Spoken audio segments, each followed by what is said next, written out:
20 വർഷത്തോളം ഒരു പുഴ നീന്തിക്കടന്ന് കുട്ടികൾക്ക് ക്ലാസ് എടുത്തുകൊണ്ടിരുന്ന ഒരു അധ്യാപകനുണ്ട് കേരളത്തിൽ. ഇദ്ദേഹമാണ് അബ്ദുൽ മാലിക് സാർ.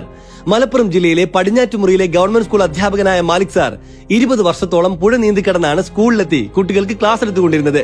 3 ഭാഗങ്ങളും പുഴകളാൽ ചുറ്റപ്പെട്ട സ്ഥലത്ത് സ്ഥിതി ചെയ്യുന്ന സ്കൂളിലെത്താൻ രാവിലെ ഒരു കാർ ട്യൂബിന്റെ സഹായത്തോടെ തന്റെ വസ്ത്രങ്ങളെല്ലാം ഒരു പ്ലാസ്റ്റിക് കവറിലാക്കി കടലുണ്ടി പുഴ നീന്തിയാണ് സ്കൂളിൽ എത്തിച്ചേർന്നിരുന്നത്.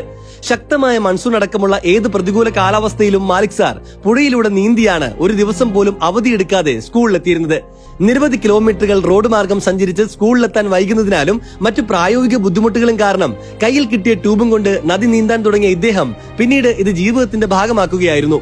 തന്റെ വിദ്യാർത്ഥികൾക്ക് എന്ത് വില കൊടുത്തും വിദ്യാഭ്യാസം മുടങ്ങാതെ കൃത്യസമയത്ത് നൽകുക എന്ന ഒരു ലക്ഷ്യം മാത്രം മുന്നിൽ കണ്ടാണ് മാലിക് സാർ അതിസാഹസികമായ ഈ പാത തെരഞ്ഞെടുത്തത്. ഇഷ്ടപ്പെട്ടാൽ ഷെയർ ചെയ്ത് കൊടുക്കൂ ഈ വീഡിയോ. ലോകം അറിയട്ടെ നമുക്ക് ചുറ്റുമുള്ള യഥാർത്ഥ ഹീറോസിനെ.